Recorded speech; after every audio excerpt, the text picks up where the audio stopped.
Greetings fellow Mist Wanderers, my name is Steve Morgan and this is DM of the Mists, covering all things Curse of Strahd and Ravenloft.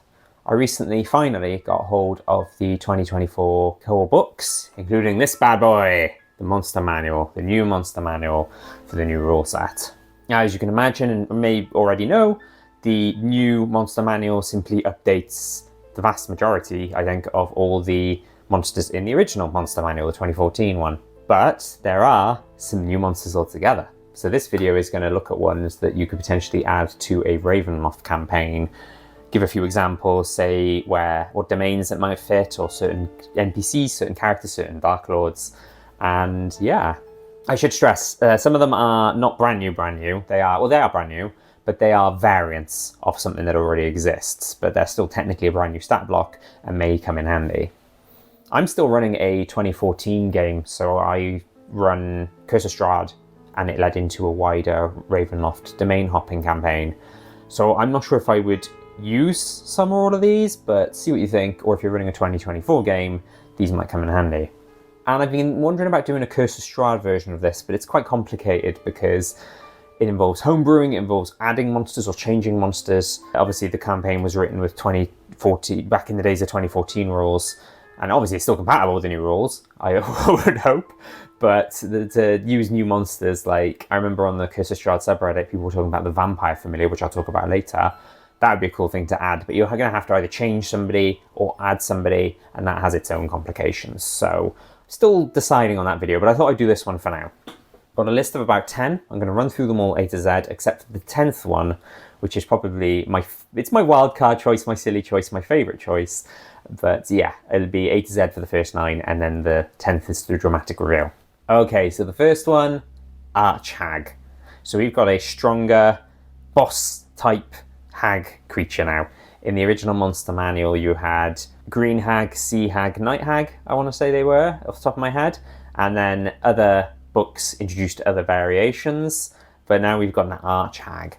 Where I think this could work really well is if you're running Tempest, which I've not run nor do I plan to run, and you want a higher level stat block for Mother Lorinda, the Darklord, because she suggested as a green hag, which is quite weak, unless you're running like a, levels 1 to 3 one shot, then she's, obviously given minions and stuff, but that's quite weak. So you've got the Arch-hag, which is, oh my gosh, challenge rating 21. I found that out as I did research, obviously, stuff before this video, but I'm looking at it now, I'm like, wow, challenge rating 21. So if you're running a much higher level Ravenloft game, then that could be a good fit for her.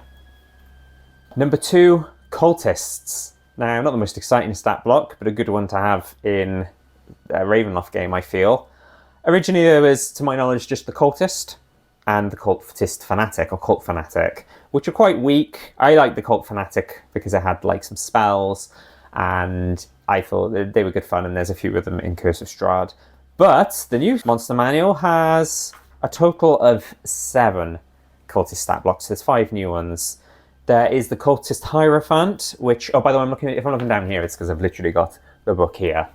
The Hierophant is challenge rating 10, which I believe is the highest of the lot. Yes. So that could be like your boss of all of them, and they are described as being leaders. Then we've got 4 more, which are like different kinds, different flavours.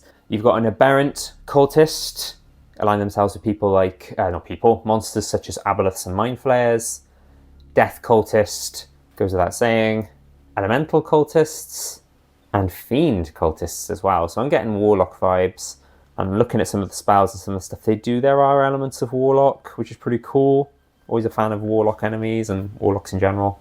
So yeah, the good thing about this is it's just different varieties. You could have a cult somewhere in the Domains of Dread, and some of them may worship a fiend. Who would that be? I mean, you've got Ebonbane in the Shadowlands is a fiend trapped in a sword. The Death Cultists could fit them anywhere. There's so many possible options there. And even the Aberrant one, we talked about Mind Flayers. There's Mind Flayers in Blurtspur. So lots of nice options there, I think. Number 3, there's a new Death Knight variant called the Death Knight Aspirant. I love Death Knights. I ran one a while back, and they are great enemies, but they are tough enemies. Challenge rating 17, got some pretty devastating attacks. What I like about the Aspirant is that it's a lower challenge rating, and but still packs a punch. If you wanted to throw a Death Knight at your players, but you're worried that the original Death Knight or true Death Knight is too powerful, you've got something a little bit lower. Or it could be a mini-boss ahead of a Death Knight battle. You've got a few options there.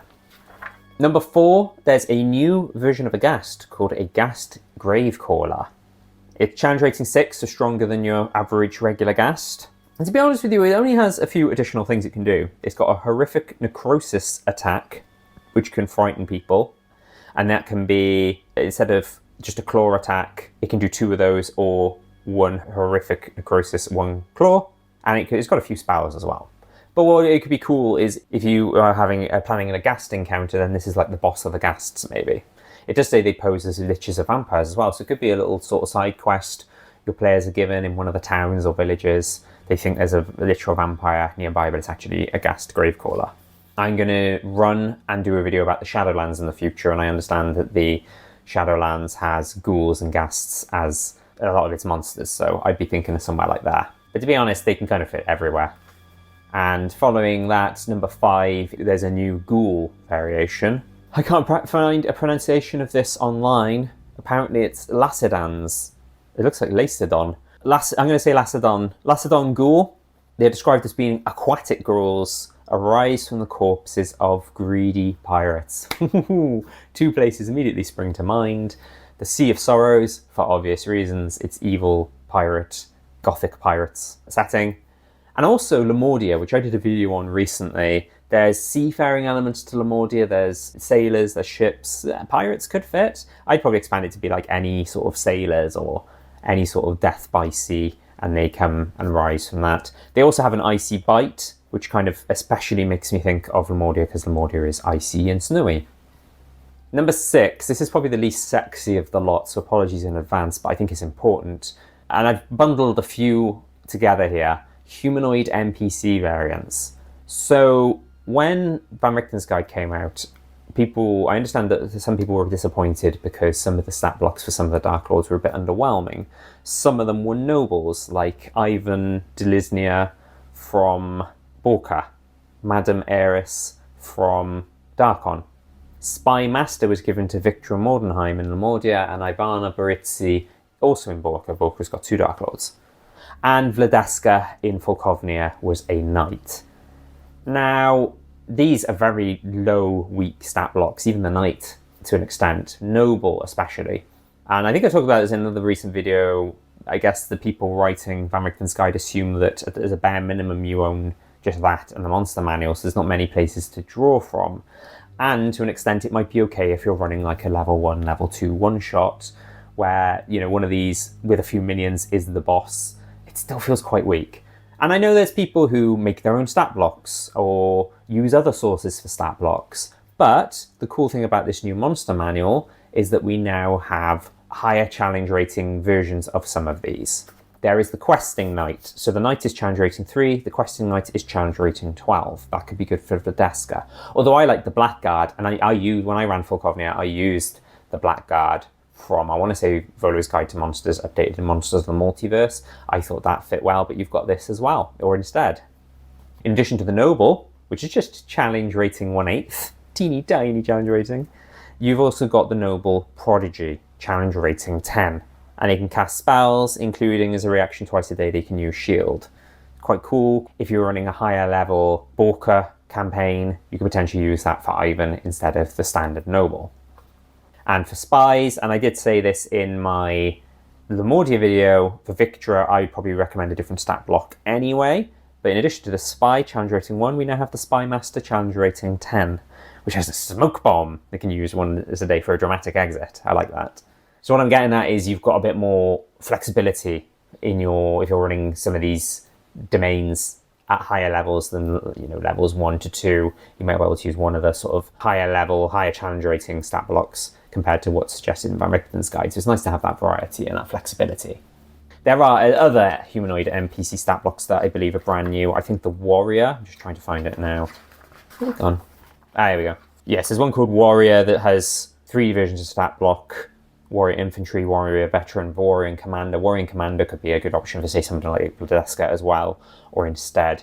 So it's worth having a flick through the monster manual and seeing if there's other humanoid stat blocks that suit some of the Dark Lords. Or, as I say, just make your own or borrow from another source. Number 7, Revenant variations. So I love Revenants. I think they're a really cool monster. In addition to the ones that appear in Curse of Strahd, I included one or two elsewhere. I want to say Demonlieu. Long story. You can watch that video and see for yourself how and where I included a Revenant, I guess. But there's also Graveyard Revenant and Haunting Revenant, and these are quite interesting. So my impression reading them in the book, the Graveyard Revenant is sort of like lots of bodies joined together as a mass, similar to, I guess, the zombie clot in Van Richten's Guide. But it's a vengeful mass of bodies. that's the key difference. And then the Haunting Revenant sounds awesome. It's basically like a possessed building that comes to life. So the example it gives is abandoned buildings, wrecked ships, or junk heaps. That sounds awesome. And it's, in the picture it shows basically this really angry looking building that's possessed. And what's interesting is, although technically I would say, well, it's probably a construct because it's possessed a building, it's still undead. So for people who turn undead, that's going to be used against this building, shoo this building away, rather than saying it's a construct. It's a bit of an interesting one, how it's kind of like, feels like a very sort of borderline both, but obviously it's undead, it's a possessed building, so yeah, lean towards undead, I think. Number 8, there's a new skeleton variant. So skeleton, along with zombies, a great low level, very low low challenge rating monsters you can throw at low level PCs.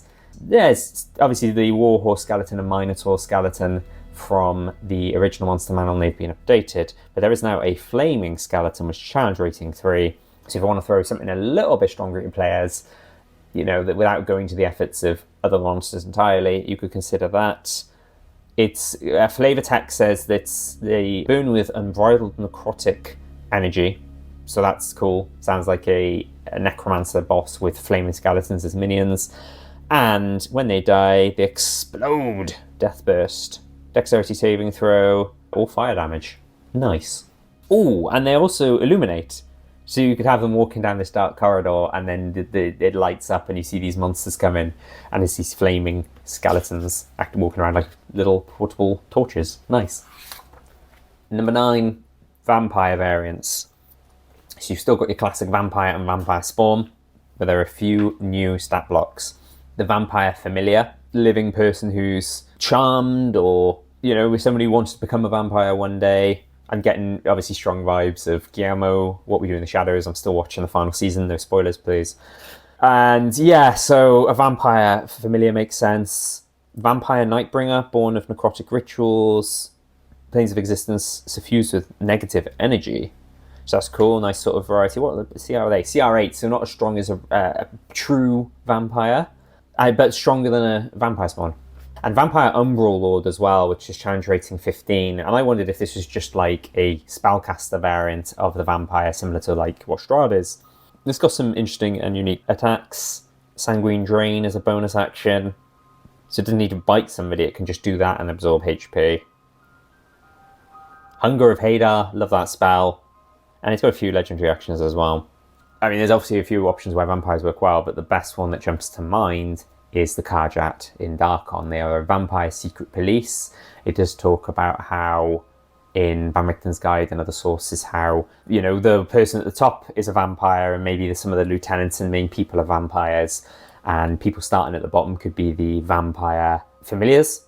Then they get upgraded into spawn. Maybe there's sort of middle ranks of spawn and Nightbringers. There's also the whole thing of the Dampier lineage could be people who are turned into Dampiers. That's kind of like, you know, lower rung of the organization as well.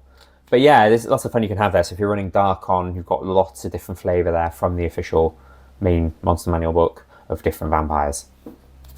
And number 10, this is my silly choice. This is probably the least Ravenlofty of the bunch. But I remember when I was reading through this Monster Manual when I first got it, and I saw this, and my reaction was, whoa, it is. And I'll see if I can make my voice sound really dramatic, play with the sort of audio effects as I say, the Blob of Annihilation. Or the Blob of Annihilation, just in case that doesn't work or you can't hear me very well. A gargantuan titan ooze. Its flavor text says that it's basically this cosmic thing. contains the remains of dead gods. Anything that kind of goes through, it just eats and destroys. The only things that survive are the corpses of dead gods and magic items. And so people like to go on treasure hunts where they try and go into the blob to get, say, a magic item and try not to die in the process. That sounds really cool. It doesn't sound very Ravenlofty, although I did think it could work well in Claw. Now, Claw, I don't know super well, so forgive me if I get this wrong, but my understanding is it's, especially, or at least in 5th edition, it's kind of the domain where other domains of dread go to die. And I'll give credit to PhD&D here, because I'm pretty sure it was one of his videos, it probably was the Claw video, where I realised that it alludes to some of the domains it didn't carry on into 5th edition, such as Sithicus is referenced, that I don't know, I just see the players end up in Claw, they see these glimpses of these old domains, and there's a giant blob of annihilation there. I just think would be so fun and so cool, and even if a little bit silly and a little bit not Ravenloft. I keep saying it's not Ravenloft, but it's pretty horrifying having this monster that can just basically envelop you, engulf you, and just destroy you. So maybe it is horror, and the art is incredible, and it's got a skull, and it looks, you know, it looks scary. It makes it sound like I'm scared by little pictures of monsters in a book, but you get what I mean. It'd be scary for the players and the PC seeing that, I think. It's challenge rating 23, so I imagine it's something that I would probably throw at my players because they're level 16, so maybe I'll just incorporate Claw and throw this Blob of Annihilation at them. Why not? I think that'd be fun. And that's it for this one. So, what do you think? Are you going to incorporate some of these in your game?